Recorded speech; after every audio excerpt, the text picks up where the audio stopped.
did. 3 seconds. That is all it took. 3 seconds for a headline to flash across the screen inside the most fortified building on the planet and blow everything apart. Not a missile, not a military strike, not a declaration of war. Did. A headline. 6 words in clean European sans serif, cascading across 43 broadcast feeds at the exact same moment.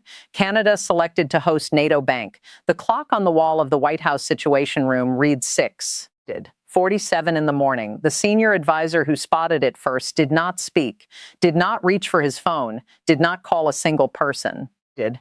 He just stared at the screen because across 31 years operating at the pinnacle of American government, he had never once witnessed anything remotely like what he was seeing. Not because it was a military event. Did. Not because American lives were at risk, but because of what it meant. What it quietly, surgically, permanently meant. For nearly 8 decades, an unwritten rule had sat at the foundation of Western civilization. Did. Not written into any treaty, not spelled out in any document, never spoken aloud in any room, but understood, completely and without exception, by every leader, every finance minister. Did. Every defense secretary who had ever occupied a seat at a NATO summit since 1949. The rule was straightforward. America is the center. Everything flows through Washington. And now at 6:47 in the morning, without a single warning, without a diplomatic signal, without even the courtesy of a phone call to the White House, that rule had been broken. Not by Russia, not by China, not by any adversary armed with missiles, cyber weapons, or sovereign wealth funds engineered to destabilize Western markets. By Canada. Quiet, polite, chronically underestimated Canada. Welcome to U.S. Trump legacy. Did. The country that had spent 8 decades functioning as America's most dependable junior partner, agreeable, predictable, did. Never the nation that commanded the room, had just positioned itself at the center of an entirely new architecture of Western power.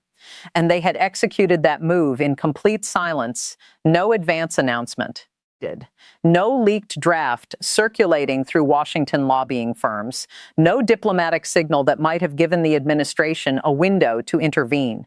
Just a decision already finalized, documents already signed. Did. A headquarters already selected, a press conference already locked and loaded. By the time the Situation Room screens began cycling through the coverage, BBC, Reuters, Le Monde, did. Der Spiegel, all of them leading with the same story, the window for stopping it had already closed. It had closed months earlier, while Washington was consumed with tariffs, trade disputes, and the relentless churn of the next news cycle. One man had been doing something far more consequential than picking a fight. He had been constructing a future, quietly, precisely, without raising his voice once. Did. His name was Mark Carney, and Donald Trump was about to discover exactly what it costs when you spend 2 years trying to make an economist feel insignificant. Did. The first thing Trump did when the news reached him was not call an advisor, was not convene an emergency session. If you want to stay ahead of these tectonic shifts in global power, did. Subscribe to U.S. Trump Legacy right now so you never miss what matters. He slammed a folder onto the Resolute desk, 2 words. They're replacing us. Not, this is a problem. Not, what are our options? Did. Not the measured language of a president processing a strategic setback and formulating a response. Did. 2 words that carried everything, the fury, the recognition, the deeply personal wound beneath the political reality. They're replacing us, and he was right. Not militarily, not in any conventional battlefield sense, did. But financially, yes. Strategically, yes. In the quiet, compounding, irreversible way that empires actually surrender their center. Not in a single battle, did, but across 100 small decisions made by allies who have stopped believing the center will hold. They were replacing him. And the man who had engineered it, the man now sitting in Ottawa, calm and unhurried, did. Fielding questions from European journalists with the precision of someone who had been waiting for exactly this moment, had never once raised his voice to do it. Did. To grasp why that headline detonated like a bomb inside the most powerful government on earth, you have to understand what NATO actually represented to Washington. Not merely strategically, psychologically. did. For nearly 8 decades, the United States had been the irreplaceable core of the Western world's military architecture, NATO's financial arteries, the strategic command structures, the intelligence coordination networks, the weapons procurement pipelines, the emergency response mechanisms, all of it ultimately routed through a single city. Washington, America funded the alliance. America led the alliance. America controlled the alliance. That was the unwritten rule, not inscribed in any treaty, not printed in any document that diplomats could point to, but understood by every leader who sat in every NATO summit for the better part of a century. You wanted Western security. You called Washington. You wanted alliance financing. Washington decided. You wanted military coordination at the highest level. Washington approved. That was the deal. And then quietly, almost surgically, NATO did something that should have been unthinkable. It began building a future that did not revolve around the United States. And Canada, of all nations on Earth, became the face of that transformation. On the surface, the Defense Security and Resilience Bank sounded almost deliberately dull.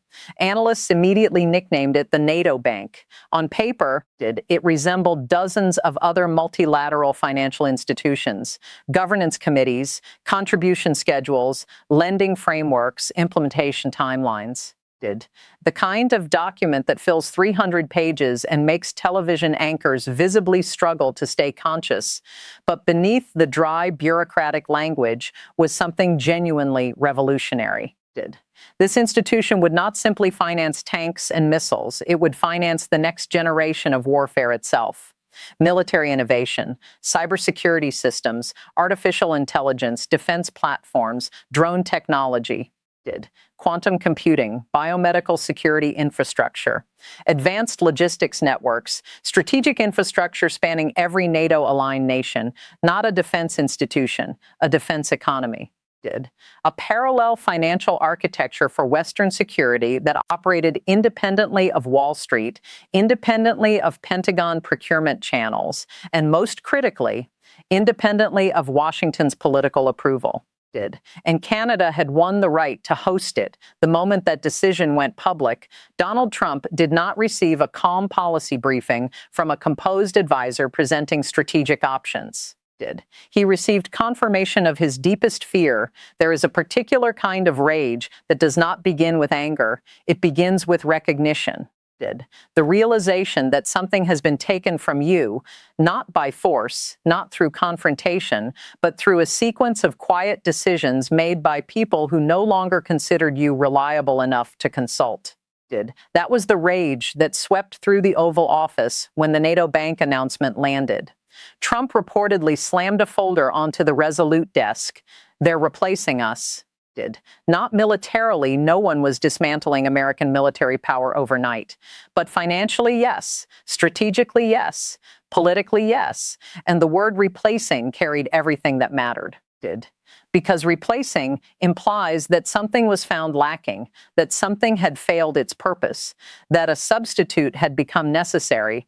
For a man whose entire political identity was constructed around dominance, around winning, around absolute control, the idea that America's closest allies had quietly built a financial architecture designed to reduce their dependence on Washington was not a policy disagreement. It was a personal verdict, and it had a face. That face belonged to Mark Carney. Understand who Carney was before he became Canada's Prime Minister, and everything that follows becomes far less surprising than it appears. This was not a politician who had picked up some economics along the way. This was an economist, a genuine central banking architect who had entered politics after reaching the absolute apex of the global financial system. PhD in economics from Oxford, 13 years at Goldman Sachs, rising to managing director, governor of the Bank of Canada, where he guided one of the world's most stable economies through the 2008 financial crisis with a precision that other nations studied for years afterward. Then governor of the Bank of England, the first and only non-British citizen ever appointed to that role. Chairman of the Financial Stability Board, effectively one of the chief architects of post-crisis global financial regulation. did. This was a man who did not discuss financial systems the way politicians discuss them, in metaphors, campaign rhetoric, and dramatic oversimplifications. He spoke about them the way an engineer discusses load-bearing structures, with specificity, with sequencing, with quiet, absolute certainty. When Carney began speaking about economic sovereignty, about a new global order, about Canada's role in the next generation of Western security infrastructure, he was not performing for cameras. He was constructing something real. And he had been constructing it long before anyone in Washington paid sufficient attention. To Europeans, Carney came across as pragmatic, measured, the kind of leader you could sit across from for 3 hours and walk away knowing precisely where the conversation had gone and what had been decided. To Trump, he sounded like something else entirely. Dangerous. Not dangerous the way an adversary is dangerous, someone you can confront, threaten, or out-negotiate. Dangerous the way a slowly rising tide is dangerous. Quiet, inevitable, impossible to intimidate into retreat. For decades, Canada had occupied a very specific position in North American geopolitics, America's quiet junior partner. Dependent on U.S. military protection, economically tethered to Washington, strategically cautious. Rarely the country that commanded the room it walked into, but under Carney, something shifted in Ottawa's posture. Subtle enough to miss if you were not watching carefully, and catastrophic in its implications if you were. Canada began speaking the language of independence. Not military independence, not confrontation, not nationalist rhetoric engineered to provoke Washington into a reaction, financial independence, technological independence, strategic autonomy. The language of a nation that had quietly reviewed the risk assessment on its most critical relationship and concluded that diversification was no longer a preference, it was an existential requirement. And Europe was watching, after years of watching Trump attack NATO allies, threaten tariffs, insult European leaders, and demand financial contributions under threat of abandonment. European officials had begun asking a question that would have been unthinkable a decade earlier. What happens if America becomes too unstable to lead the alliance? Not hostile, not an adversary, just too volatile. Too unpredictable, too willing to use the alliance as a bargaining chip in domestic political theater. What then? That question changed everything. The NATO Bank was born from that question. Officially presented as a collaborative financial institution modeled on the World Bank, a multilateral lending mechanism for defense modernization. Unofficially, it was NATO's insurance policy against political instability in Washington, and Canada was the ideal host. Stable banking system with global credibility, massive financial infrastructure, strong relationships across Europe. Minimal political volatility, no imperial history that might alarm smaller member states, no track record of weaponizing alliances for domestic political advantage.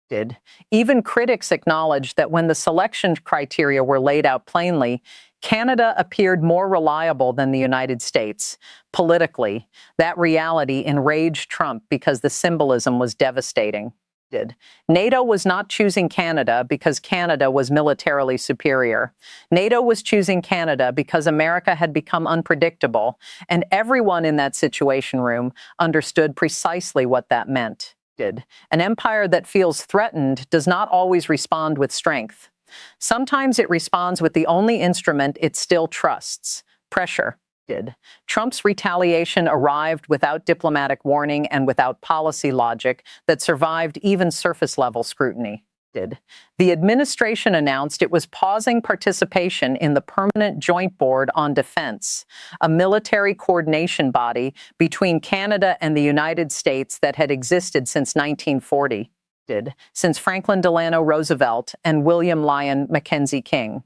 One of the oldest military partnerships in North American history, assembled during an era when both nations stood side by side against genuine existential threats to the Western world. Washington was freezing it. The official justification cited Canada's supposed failures on defense commitments. But there was a catastrophic problem with that narrative. Canada had already exceeded NATO defense spending targets. Under Carney's government, Canada had substantially increased military investment and crossed the benchmarks the United States had spent years demanding. The justification collapsed, and the world noticed. European newspapers began openly questioning whether Trump was deploying North American security as a political weapon against the very ally that had most visibly demonstrated its commitment to serious defense investment. It was precisely the kind of move that validated every fear that had driven the NATO bank conversation in the first place. Because the message was unmistakable. If you build financial independence, we will freeze military cooperation. If you reduce your dependence on Washington, Washington will make you feel the cost. The message was engineered to intimidate. It produced the exact opposite effect. Here is what made Carney genuinely dangerous to Trump's entire strategic playbook. Trump thrived on emotional confrontation. His entire political machinery was engineered around it. Provoke the reaction. Control the reaction, define the moment through the reaction, force the other side to shout back, to threaten, to deliver dramatic nationalist statements that could be clipped and weaponized. It had worked against dozens of opponents across 2 decades of political combat. Carney refused to perform. No shouting, no dramatic retaliation. No press conference saturated with nationalist outrage designed to play well domestically while accomplishing nothing internationally. Instead, silence, followed by movement. Toronto intensified its campaign to secure the NATO bank headquarters. Canadian officials began framing defense, not as warfare but as economic modernization.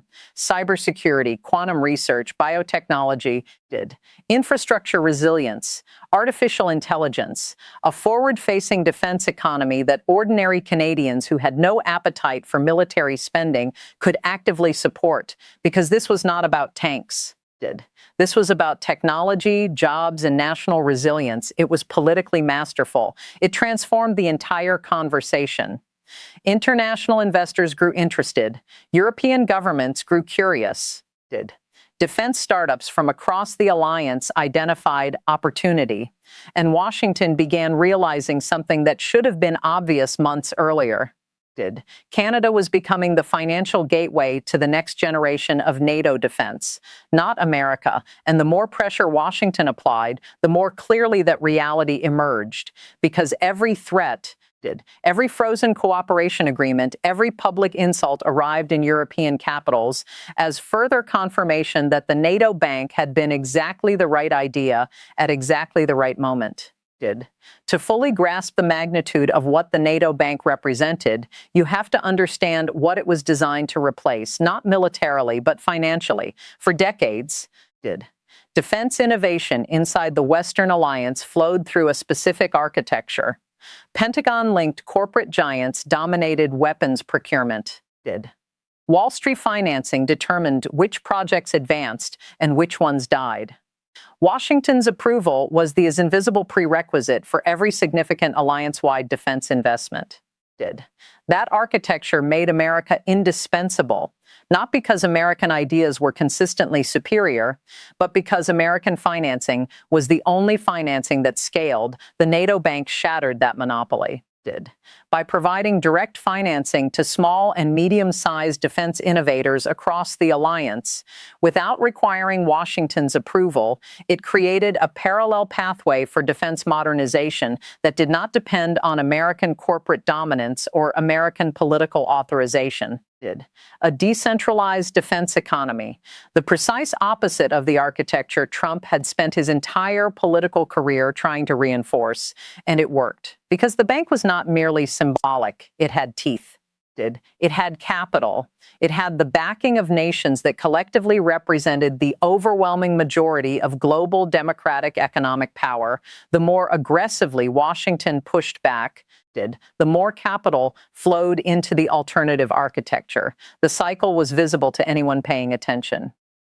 More Trump pressure, more allied distrust, more allied distrust, more allied autonomy, more allied autonomy, more Trump anger, more Trump anger, more allied investment in structures that reduced allied dependence. did. Each rotation pulled the center of Western financial power incrementally further from Washington. There is a particular irony that only materializes at the intersection of ambition and consequence. Trump had spent years doing something that on the surface looked like exactly what NATO required. He demanded that allies spend more on defense. He pressured alliance members to take their own security seriously. He insisted that the era of American financing propping up allies who refused to invest in themselves was finished. In a narrow technical sense, he was not entirely wrong. NATO genuinely needed its members to invest more seriously in their own defense capabilities. But there is a critical difference between independence that emerges from genuine partnership and independence that emerges from necessity. Trump wanted allies to spend more while remaining dependent on American leadership. American approval and American strategic direction. He wanted obedient contributors. He got genuinely autonomous actors. Because when you make dependence feel dangerous, when you demonstrate that American leadership can be deployed as a weapon against alliance members based on the domestic political temperature in Washington, you do not generate gratitude. You generate contingency planning. NATO allies had watched American foreign policy become hostage to a single man's emotional state for years, and they had quietly begun asking, what do we need to build so that this never becomes our catastrophe? The NATO bank was one answer. Canada was its architecture, and Trump's own pressure campaign had accelerated both. He set out to demonstrate dominance. Instead, he demonstrated the one quality that destroys dominance more effectively than any adversary ever could: unreliability. By late summer, officials in Ottawa were privately discussing something that would have sounded fantastical just a few years prior. Could Canada emerge as a diplomatic bridge between Europe and Indo-Pacific democracies, independently of Washington? If you value this level of geopolitical analysis, hit the subscribe button on U.S. Trump Legacy to join our growing community. The NATO bank discussions were already pointing toward exactly that possibility. The institution was not strictly confined to traditional NATO members. It involved Indo-Pacific partnerships as well, which meant Canada could potentially position itself at the intersection of three of the world's most consequential strategic regions: European security, North American stability, Indo-Pacific economic and technological competition, a geopolitical role vastly larger than Canada's traditional image as a reliable but quiet presence at the edge of the Western alliance. Trump understood the danger immediately.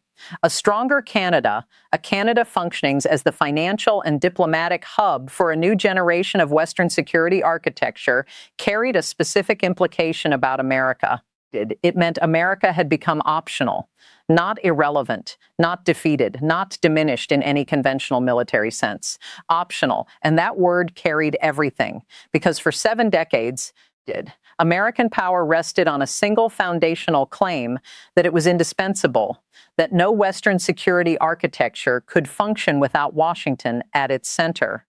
If allies could construct parallel systems, parallel financing, parallel defense innovation networks, parallel strategic cooperation, parallel diplomatic channels, then that foundational claim became negotiable. And empires cannot survive being negotiable. Late one evening, as cable news replayed footage of NATO officials publicly praising Canada's expanding leadership role, Trump reportedly muttered something bitter to a close advisor. They think they can build this without us.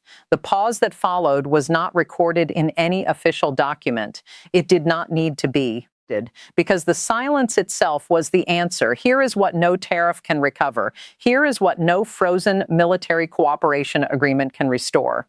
Here is the thing that once lost between allies, requires not months but years, sometimes generations, to rebuild trust.